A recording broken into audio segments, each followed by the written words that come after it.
Assalamualaikum Barai, selamat datang kembali di Guru Gembul Channel. Sekarang kita punya kajian tentang Adolf Hitler. Tetapi Adolf Hitler hanya dijadikan sebagai cover.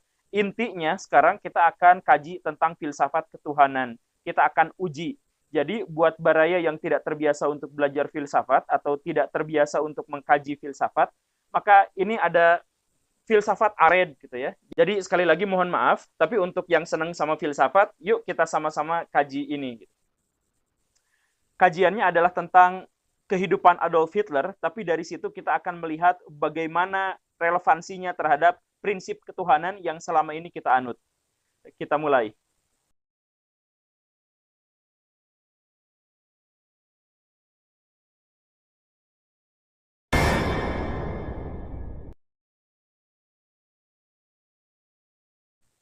Di sebuah kota kecil di perbatasan Austria dan Jerman, namanya Brunau, ada seorang remaja umur 17 tahun, namanya Gerhard Zich. Si Gerhard ini hidupnya baik-baik aja, dia orang baik, teis-teis aja, senang-senang aja, tidak ada masalah apapun dan tidak ada sesuatu yang istimewa dari dia. Tapi suatu kali tiba-tiba dia dikejutkan oleh mimpi yang sangat buruk tentang pembantaian, bayi dibakar, bom meletus di mana-mana, organ-organ tubuh manusia berserakan, darah-darah mengendang di mana-mana. Dia terbangun dengan kondisi keringetan luar biasa. Apa nih? Ya, abaikan, dia berusaha mengabaikan. Tapi malam berikutnya dia mimpi yang lebih buruk lagi. Mimpi lagi, mimpi lagi. Setiap malam selama beberapa waktu, dia setiap tidur, dia selalu mimpi yang sangat buruk.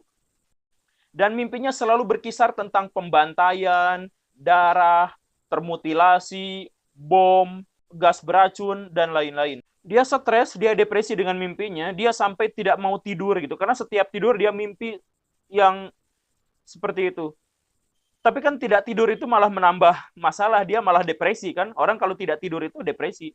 Minum kopi ya depresi aja terus. Dia sudah datang ke psikiater, psikiater gagal menjelaskan, gagal menyembuhkan, datang ke pastor, datang ke pendeta, minta diruqyah, tapi gagal, semuanya tidak bisa. Tidak ada yang berhasil untuk mengobati mimpi buruknya itu. Sampai dia putus asa dan akhirnya memutuskan bunuh diri. Dia jalan nyebrang sungai dan sampailah ke Jerman karena Brunei itu perbatasan sekali dengan Jerman, cuman beda sungai gitu. Nah, di Jermannya itu ada rel kereta api, dia memutuskan untuk bunuh diri di situ. Jadi dia ngagoler di situ. Leher pas ditempatkan di rel kereta apinya. Dia udah merem aja. Ya udah putus asa banget lah, dia udah terganggu dengan mimpi buruknya itu. Gak lama, pas dia lagi nunggu kereta api lewat, ada anak kecil, umurnya sekitar 5 tahun, lari, kicik, kicik, kicik, kicik, kicik, kicik. Tiduran juga di rel yang sama, hanya beberapa meter dari dia. Si Gerard bingung, ini anak dari mana? Kok tiduran di situ juga? Ngapain? Oi, oi, oi, lu ngapain? Si anaknya diem, oi, lu ngapain? Ya, sampai akhirnya ketika klakson kereta terdengar, si Gerard ini kan dia aslinya memang orang baik ya. Akhirnya dia malah nolong anaknya gitu. Si anaknya nolak lagi. Jadi terjadi pergumulan di situ dan ya akhirnya berhasil diselamatkan, tapi bared gitu, sedikit ada luka di bahunya. Kamu kenapa ini? Akhirnya si anak kecil itu yang umurnya baru 5 tahun nangis. Saya pengen mati, saya nggak mau hidup, dan lain sebagainya. Kamu siapa namanya? Kamu tinggal di mana? Saya tinggal di Brunei. Oh, sekampung sama saya. Siapa namanya? Namanya Hitler. Siapa? Adolf Hitler. Oh, kamu kenapa pengen bunuh diri? Hitler bilang, saya disiksa terus-terusan. Saya dan ibu saya disiksa, saya nggak kuat. Jadi pas di baju Hitler itu dibuka, lihat betapa banyak bekas lukanya. Jadi Adolf Hitler sejak kecil itu disiksa habis-habisan sama ayahnya sendiri. Sejak balita, sejak dia bisa ngomong. Umur 2 tahun, 3 tahun, 4 tahun, 5 tahun, dia tidak selesai disiksa sama ayahnya. Jadi ayahnya itu kejam luar biasa. Aloy, ayahnya itu namanya Aloy. Ayahnya itu kan apa ya? Anak haram gitu. Jadi nenek Hitler itu diperkosa sama seorang Yahudi, akhirnya melahirkan Aloy gitu. Nah, Aloy itu karena sejak kecil dibully karena dia adalah anak haram gitu. Jadi ketika dia dewasa, dia melampiaskan kekerasan itu kepada anaknya, Hitler. Jadi Hitler kecil itu walaupun dia cerdas, Hitler itu baik sekali, orangnya melankolis, baik, rajin, pintar. Tapi sejak kecil dia disiksa. Bahkan bayangin, anak umur 5 tahun sudah memutuskan untuk bunuh diri, itu segimana kejamnya perlakuan pada dia gitu. Tapi ya udah tuh sok tuh kamu pulang, malah dimotivasi sama si Gerard. Hidup itu kebaikan, hidup adalah anugerah. Padahal dia sendiri mau bunuh diri. Ya akhirnya dikembalikan ke orang tuanya, ke mamahnya, ketemu sama Clara, ibu dari Hitler itu kan Clara. Dipeluk, kamu tuh kemana aja tuh, jangan bunuh diri, bla bla bla bla. Ya ada si papa mah ya gitulah. Nah si Gerard akhirnya pulang. Gak disangka pulang dari situ tidur, dan pas tidur tidak mimpi. Dia kaget, coba besoknya lagi, tidak ada mimpi kekerasan lagi. Besoknya, besok-besoknya, seterusnya, Gerard tidak pernah mengalami mimpi buruk apapun lagi sejak saat itu, sejak saat menyelamatkan Hitler. Tetapi puluhan tahun kemudian, tahun 1938, Jerman menginvasi Austria. Jadi kan Brunau itu, tempat Hitler dan Gerard tadi itu kan di Austria. Nah, diinvasi sama Jerman. Dan tokoh pemimpin Jerman pada waktu itu garang, disiplin, tegas. Pada waktu itu si Gerard sudah menikah, sudah beranak, dan sudah punya profesi sebagai wartawan. Nah, karena dia wartawan, ya iseng-iseng dia langsung nyari ini pemimpin Jerman tuh siapa gitu. Pas dilihat namanya Adolf Hitler. Kayak kenal. Jangan-jangan anak kecil itu, karena dia langsung terngiang waktu kecil, kan dia kecilnya ketemu sama Hitler. Jangan-jangan dia langsung cari biodatanya Adolf Hitler, dan dia benar-benar kaget karena Hitler memang lahir di Brunau. Anjoy, itu anak kecil yang dulu saya selamatin. Oh, dan dialah yang menyelamatkan saya dari kutukan, ternyata dia seperti ini, dan seterusnya. Dan terbukti, beberapa tahun kemudian Hitler lah yang memindahkan kekejian perang yang ada di dalam mimpinya Gerard terjadi di dunia nyata. Jadi dipindahkan, perang dunia kedua terjadi, dan ini dimulai dari Hitler. Ini cerita ringkasnya, tapi setelah kita menyimak cerita ini dan cerita-cerita selanjutnya tentang Hitler, kita akan disuguhkan pada sebuah pertanyaan hebat, bahwa sepertinya seakan-akan Hitler memang diciptakan oleh Tuhan untuk menjadi pembantai massal. Karena seumur hidup Hitler dipenuhi oleh keajaiban-keajaiban yang membuat Hitler menjadi kejam seperti ini. Pertama, kita lihat Hitler itu adalah seorang yang melankolis, seorang yang baik, seorang ceria, seorang yang pintar. Tapi sejak kecil dia dihadapkan pada kekerasan dalam rumah tangga yang terus-menerus. Kemudian ada keanehan lain. Hitler itu kan senang melukis. Tapi walaupun lukisannya sudah sangat bagus, dia ketika mau kuliah jurusan seni, dia ditolak. Ditolaknya sama orang Yahudi. Jadi Hitler jadi makin benci sama Yahudi karena ditolak di situ, dan Hitler akhirnya, kan Hitler itu setahun stres karena pengen masuk seni gitu, tapi ditolak lagi. Dan akhirnya dia ngekos di situ, ngekos bersama orang-orang yang benci banget sama Yahudi. Jadi di Jerman itu pada waktu itu Yahudi itu dikenal sebagai kelompok masyarakat yang sedikit tapi elitis dan menguasai Eropa, ekonominya dan media massanya.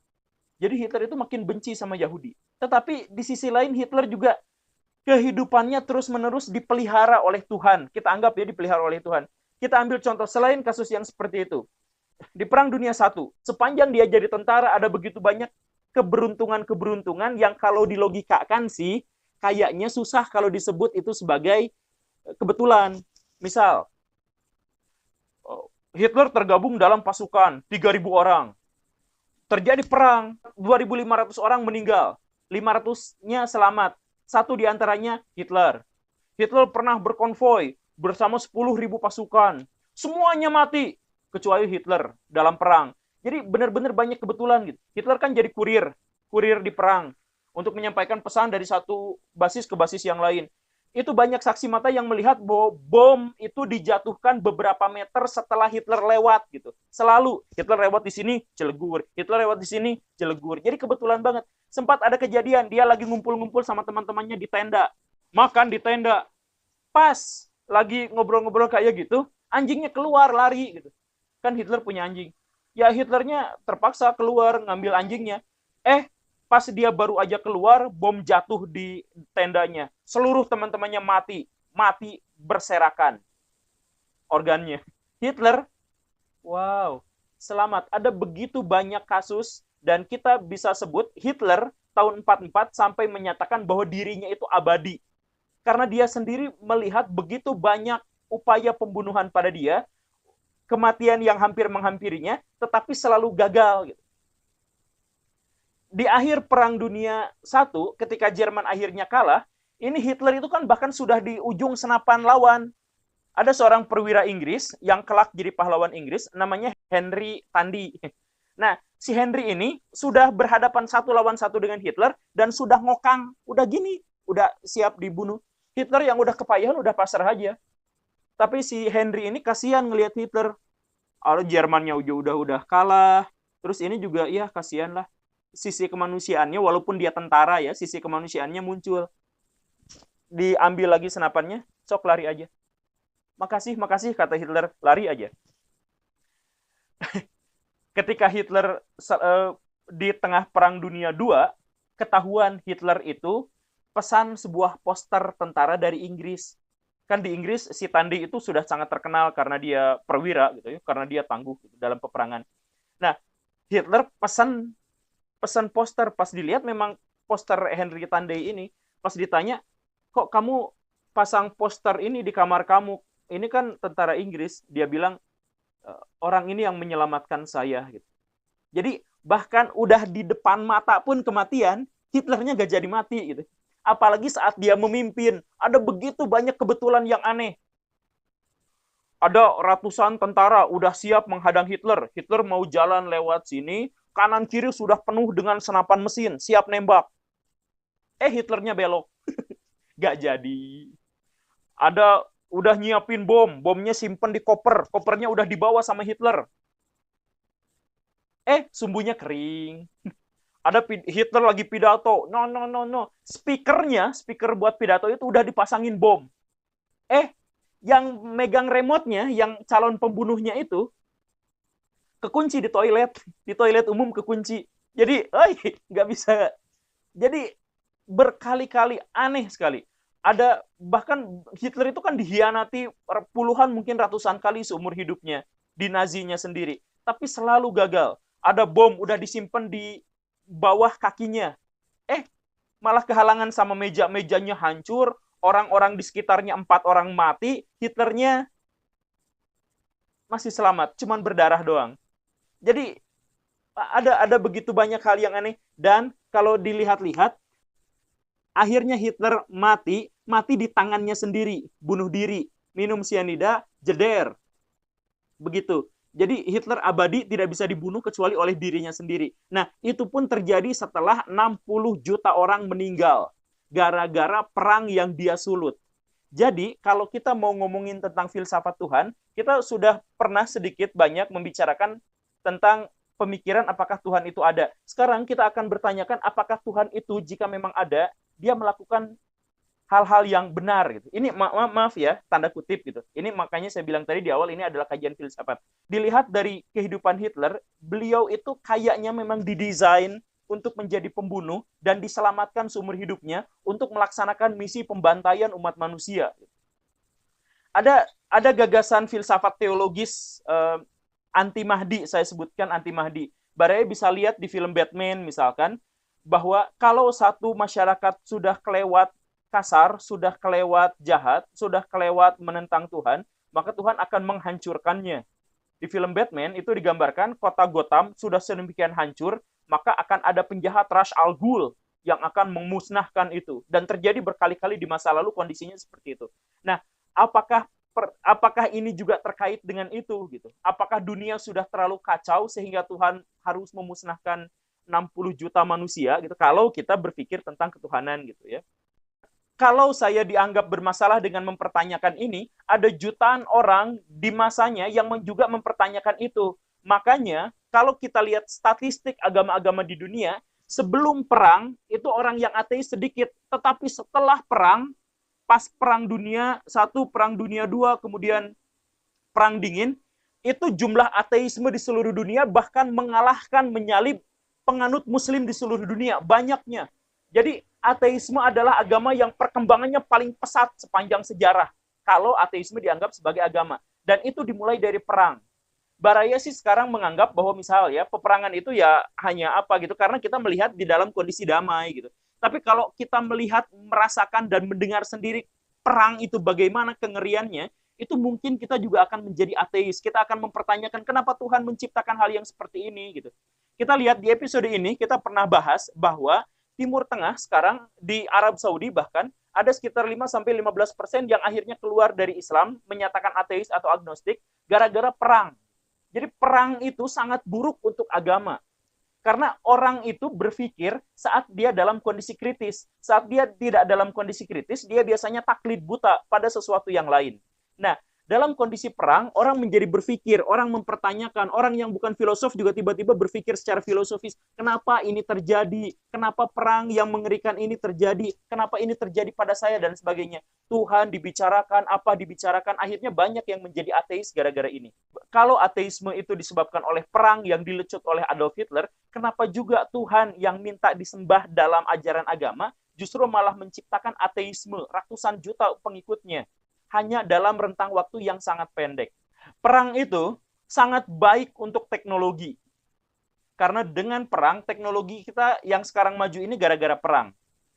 Tanpa perang dingin, kita tidak akan kenal internet, bahkan kita tidak akan kenal Magicom buat masak emak-emak itu. Itu gara-gara perang dingin. Tetapi perang juga menyebabkan tragedi yang sangat luar biasa, yang menyebabkan dalam hal ini ya, pengikut agama itu turun drastis. Nah, di sini juga kita bisa mempertanyakan, jadi alasan Hitler diciptakan dan diselamatkan hidupnya sampai dia mampu membunuh begitu banyak orang, itu alasannya apa? Jika Tuhan itu ada, apa rencana dibalik ini semua? Apakah ini untuk mengurangi populasi biar manusia tidak terlalu banyak? Ini juga aneh. Sebab justru setelah Perang Dunia Kedua lah populasi manusia naik secara signifikan, berkali-kali lipat. Dan kalau ini pertanyaannya, kalau ini jawabannya adalah, ini sebenarnya adalah untuk menyadarkan manusia, untuk menghentikan penjajahan manusia satu atas manusia yang lain, justru penjajahan jauh lebih canggih setelah Perang Dunia usai.